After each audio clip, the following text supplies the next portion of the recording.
Hello everyone, welcome to my RJ Edu Point YouTube channel. Today we will discuss a previous year question that is coming GM in 2024 based on molarity, okay, and weight by weight percent. What a problem? Problem is that molarity of 70% mass by mass aqueous solution of monobasic acid with the density this one and molar mass is this one. Same question 2023 में भी आया हुआ है. यहाँ पे बस percentage है different है, 31 पॉइंट समथिंग गिवन है और बाकी सेम है. डेंसिटी भी गिवन आपके पास और मोलर मास भी गिवन है. तो मुझे मोलरिटी, इस क्वेश्चन में मुझे क्या करना है, मोलरिटी फाइंड आउट करनी है. मोलरिटी के लिए मुझे क्या चाहिए, moles of solute divide by volume of solution.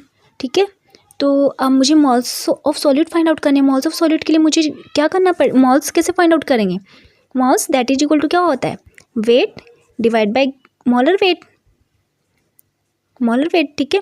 तो अब मुझे वेट इसका फाइंड आउट करना है. वेट गिवन किस में है, परसेंटेज में गिवन है, मुझे इसका ग्राम में फाइंड आउट करना है. Let's see. फर्स्टली हम कंसिडर करेंगे जो सॉल्यूशन का जो वॉल्यूम है वो हम लेके चलेंगे 1 लीटर. 1 लीटर बोले तो 1000 ml.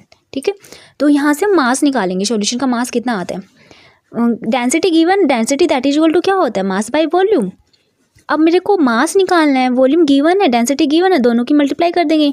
अब ये क्या होगी, डेंसिटी दैट इज वॉल्यूम, दोनों की मल्टीप्लाई करते मुझे कितना मिल जाएगा, सॉल्यूशन का मुझे मास मिल जाएगा.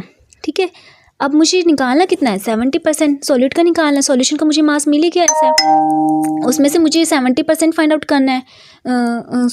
सॉल्यूट का वेट फाइंड आउट करना है. तो मुझे क्या करेंगे, मीन्स 100 ग्राम सॉल्यूशन में 70 ग्राम सॉल्यूट प्रेजेंट है. तो मुझे निकालना कितना है, 1250 ग्राम में निकालना है. तो क्या करेंगे, 70/100 मल्टीप्लाई बाय 1250. तो मेरे पास कितना आ जाएगा, सॉल्यूट का वेट मीन्स एसिड का वेट कितना आ जाएगा मेरे पास, 875 ग्राम. तो यहाँ से मैं मोल्स ऑफ एसिड निकाल सकती हूँ, wait divide by molar wait. तो वेट कितना आया था, 875 डिवाइड बाय मोलर वेट कितना था, 70. दैट इज इक्वल टू कितना है, 12.5 मोल. अब मोलरिटी निकालें. मोलरिटी के लिए क्या चाहिए, moles of solute divide by volume. ठीक है, मोल्स ऑफ सॉल्यूट अभी हमने फाइंड आउट किया था, कितना आया था, 12.5 मोल. वॉल्यूम कितना कंसिडर किया था, 1 लीटर. तो दैट इज इक्वल टू क्या आया, इसको 12.5 को 1 से डिवाइड करोगे तो सेम ही आएगा, 12.5 मोलर. तो मोलरिटी मेरे पास कितनी है, 12.5 मोलर. Thank you.